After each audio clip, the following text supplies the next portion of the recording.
শাহরিয়ার আসিফদের যৌথ প্রযোজনায় ভারতীয় মিশন বাস্তবায়নের কাজ যখন তুঙ্গে, তখন ভারতীয় ষড়যন্ত্রের বীজ দাঁত ভেঙে দিতে উল্কার মতো ছুটে আসে এক উজ্জ্বল নক্ষত্র। আমরা ভারতকে দেখিয়ে দেব ইনশাআল্লাহ, এই পৃথিবীতে বাংলাদেশের সবচাইতে বড় দুশ্মন ভারত। সবচাইতে বড় দুশ্মন কে? তৃতীয় লেয়ারে থাকা রয়ের সদস্যরা সবচেয়ে ভয়ঙ্কর। এদেরকে সাধারণ দৃষ্টিতে দেখে মনে হবে প্রচণ্ড ভারত বিরোধী, কিন্তু গোয়েন্দাদের প্রথম দুটি লেয়ার যখন অকৃতকার্য হয়, তখন সবশেষ লেয়ারটি কৌশলে দাঁড়িয়ে যায়। আসিফ নজরুল ওরফে নজরুল ইসলামকে সামনে রেখে সুখের স্বপ্ন নিয়ে 18 কোটি যাত্রী যে ট্রেনে চেপে বসেছে, সেই ট্রেন ভবিষ্যতে কোন দিকে যাবে সেটা অনুমান করতে চালকের অতীত সম্পর্কে একটু জেনে আসা বাঞ্ছনীয়।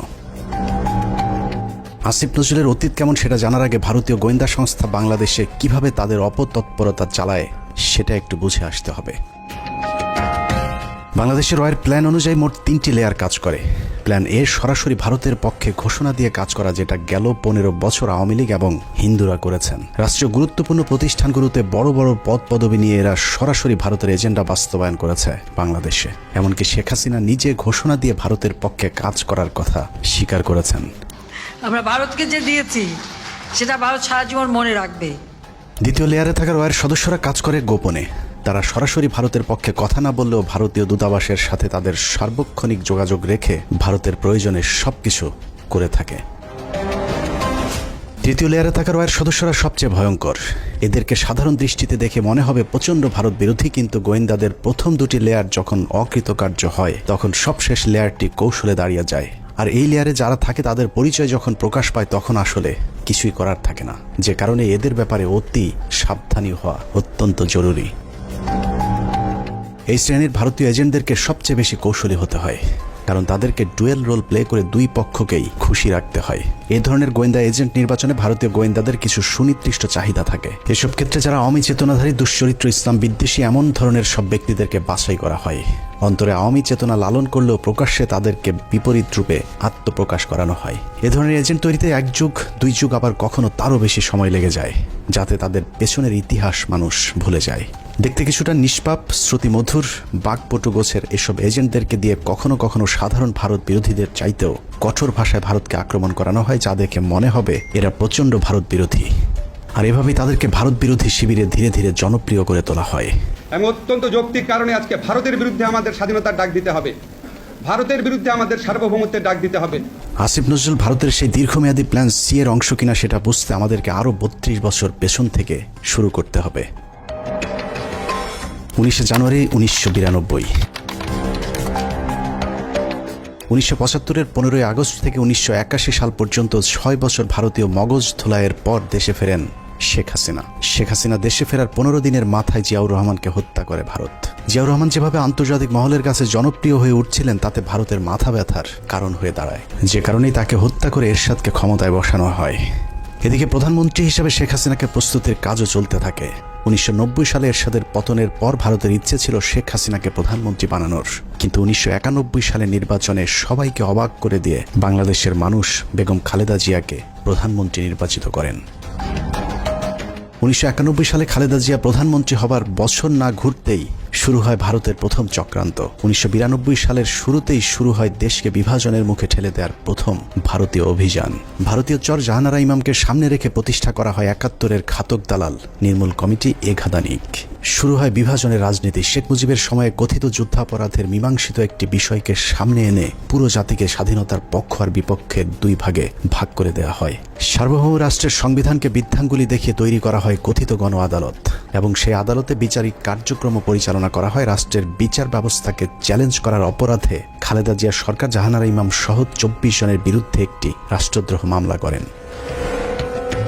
নিশ্চয়ই ভাবছেন অনুসন্ধানের কোথা থেকে কোথায় যাচ্ছি। আসলে এত কিছু বলার কারণ, যাকে নিয়ে অনুসন্ধানের শুরু করেছে সেই আসিফ নজরুলের আসল পরিচয় খুঁজে বের করতেই এত কিছু বলা হচ্ছে।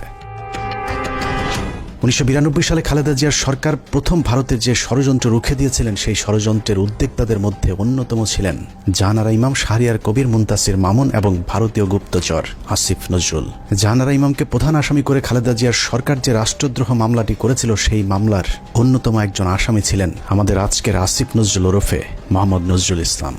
আসিফ নজরুল এখন নাম করা কলাম লেখক, তাকে নিয়োগ করা হলো। আপনারা জেনে খুশি হবেন, আসিফ নজরুলের আদর্শিক গুরুর নাম জনাব শাহরিয়ার কবির। শাহরিয়ার কবির যখন সাপ্তাহিক বিচিত্রার সম্পাদক, আসিফ নজরুল ছিলেন তার প্রধান সেনাপতি। ভারতের এজেন্ডা বাস্তবায়নে ভারতের প্রধান সেনাপতির ভূমিকায় ছিলেন শাহরিয়ার কবির। শাহরিয়ার আসিফদের যৌথ প্রযোজনায় ভারতীয় মিশন বাস্তবায়নের কাজ যখন তুঙ্গে, তখন ভারতীয় ষড়যন্ত্রের বীজ দাঁত ভেঙে দিতে উল্কার মতো ছুটে আসে এক উজ্জ্বল নক্ষত্র। আমরা ভারতকে দেখিয়ে দেব ইনশাআল্লাহ, এই পৃথিবীতে বাংলাদেশের সবচাইতে বড় দুশ্মন ভারত। সবচাইতে বড় দুশ্মন কে? ফ্যামিলিয়নের বাঁশিওয়ালার মতো মাওলানা দেলোয়ার হোসেন সাইদি যখন আ ক খ করে সারা দেশের মানুষকে ভারতীয় ষড়যন্ত্রের ব্যাপারে ঐক্যবদ্ধ করছিলেন, তখনই পদে আগুন জ্বলে যায় আসিফ নজরুল আর তার আধ্যাত্মিক গুরু শাহরিয়ার কবিরের।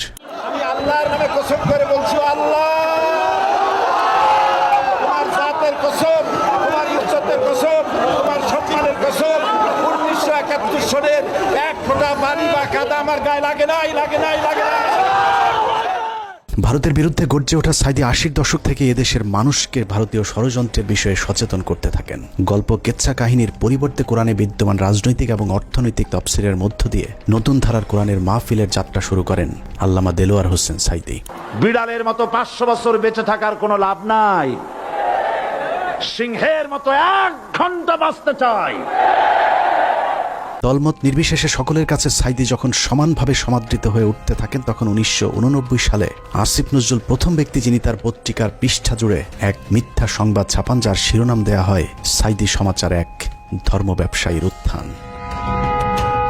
বিশাল সেই সংবাদের কয়েকটি লাইন পড়লে আসিফ নজরুল কত বড় মাপের একজন মিথ্যুক, প্রতারক এবং হলুদ সাংবাদিক ছিলেন সেটার কিঞ্চিত প্রমাণ পেয়ে যাবেন।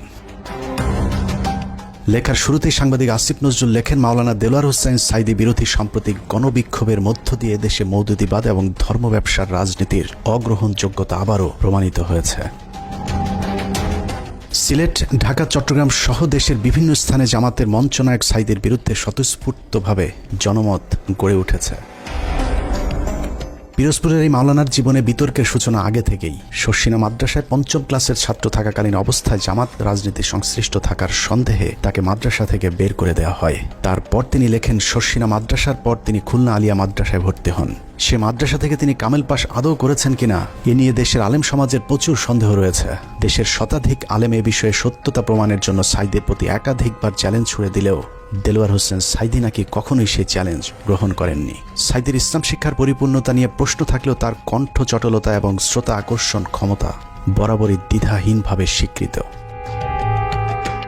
বিভিন্ন টকশোতে ব্যক্তিগত আক্রমণ করার বিরুদ্ধে সবক দেয়া আসিফ নজরুল তার সেই লেখায় দেলোয়ার হোসেন সাইদিকে চরমভাবে ব্যক্তিগতভাবে আক্রমণ করেছিলেন। তিনি লিখেছেন, বিভিন্ন সূত্রের দেয়া তথ্য অনুযায়ী স্বাধীনতা যুদ্ধের আগেই কণ্ঠ সম্পদকে অবলম্বন করে সাইদি পিরোজপুরের গড়ের হাটে সুর করে আতর, তসবিহ, ধর্মীয় পুস্তক বিক্রি করে জীবিকা নির্বাহ করতেন। এরপর গুরুত্বপূর্ণ দুটি লাইন আছে, সেই লাইনগুলো আপনাদেরকে জানানোর আগে আসিফ নজরুল দেলোয়ার হোসেন সাইদিকে নিয়ে সম্প্রতি একটি বক্তব্য দিয়েছেন, সেটা দেখে আসা যাক। একমাত্র দেলোয়ার হোসেন সাইদি ছাড়া আমার জানা মতে আর কি বাকি সবারই আপনার যতটুকু আমি পড়াশোনা করেছি ইনভলভমেন্ট ছিল। হঠাৎ করে দেলোয়ার হোসেন সাইদিকে নির্দোষ দাবি করা আসিফ নজরুল 1986 সালে কি বলেছিল সেটা তার সেই লেখাতেই রয়েছে। আসিফ নজরুল প্রথম ব্যক্তি যিনি দেলোয়ার হোসেন সাইদিকে যুদ্ধাপরাধী হিসেবে অভিযুক্ত করেছিলেন। তিনি লিখেছেন, সাইদি স্বাধীনতা যুদ্ধের সময় পাক হানাদার বাহিনীর প্রত্যক্ষ সহযোগিতায় লিপ্ত ছিলেন। তিনি ধর্মের দোহাই দিয়ে গনিমতের মাল হিসাবে গড়েরহাট বন্দরের হিন্দু সম্প্রদায়ের বাড়িঘর লুট করেছেন এবং মদন নামে একজন হিন্দু ব্যবসায়ীর দোকান ঘর ভেঙে দিয়ে নিজের বাড়িতে নিয়ে গেছেন বলেও দাবি করেছেন আসিফ নজরুল। মুক্তিযুদ্ধের পর সাইদি দীর্ঘ সময় পালিয়ে থাকেন এবং 10 বছর পর নাকি নিজ গ্রামে আসেন। পুরো লেখার শুরু থেকে শেষ পর্যন্ত পুরোটাই সাইদি সম্পর্কে যা কিছু বলা হয়েছে সব ডাহা, মিথ্যা। আর এই হচ্ছে আসিফ নজরুলের সাংবাদিকতার নমুনা। আসিফ নজরুল নিজের খোলস পাল্টানোর সময় মাঝে একবার এই লেখার ব্যাখ্যা দিয়েছিলেন, যেখানে তিনি বলেছিলেন শাহরিয়ার কবিরের দ্বারা প্রভাবিত হয়ে নাকি তিনি সাইদি সম্পর্কে এসব লিখেছিলেন। কিন্তু এটা শুধু একটা চুরি কিংবা ছিনতাইয়ের ঘটনা নয়। এই লেখার মাধ্যমে দেলোয়ার হোসেন সাইদির বিরুদ্ধে যুদ্ধাপরাধের অভিযোগ উঠতে শুরু করে এবং তারই ফলশ্রুতিতে আওয়ামী লীগ সরকার দেলোয়ার হোসেন সাইদিকে আটক করে এবং দীর্ঘ 1 যুগ জেলখানায় বন্দী থাকার পর শাহাদাত বরণ করেন দেশ বরেণ্য এই আলেম। আসিফ নজরুলের এক লেখায় একজন নিষ্পাপ মানুষের জীবন কেড়ে নিয়েছে। অতএব দেলোয়ার হোসেন সাইদির হত্যাকাণ্ডের জন্য আসিফ নজরুল প্রত্যক্ষভাবে দায়ী। আসিফ নজরুল যে আগাগোড়া একজন চেতনাধারী লোক সেটা গণজাগরণ মঞ্চের সময়ও প্রমাণিত হয়েছে। আসিফ নজরুলের নাকের ডগায় গণজাগরণ মঞ্চের নামে বাংলাদেশের বিচার ব্যবস্থাকে গণধর্ষণ করা হলেও আসিফ নজরুল গণজাগরণ মঞ্চের ব্যাপারে একদম টু শব্দ পর্যন্ত করেননি। বস্তুত শাহবাগের গণজাগরণ মঞ্চ সেই আসিফ নজরুলদেরই ঘাতক দালাল নির্মূল কমিটির ফসল।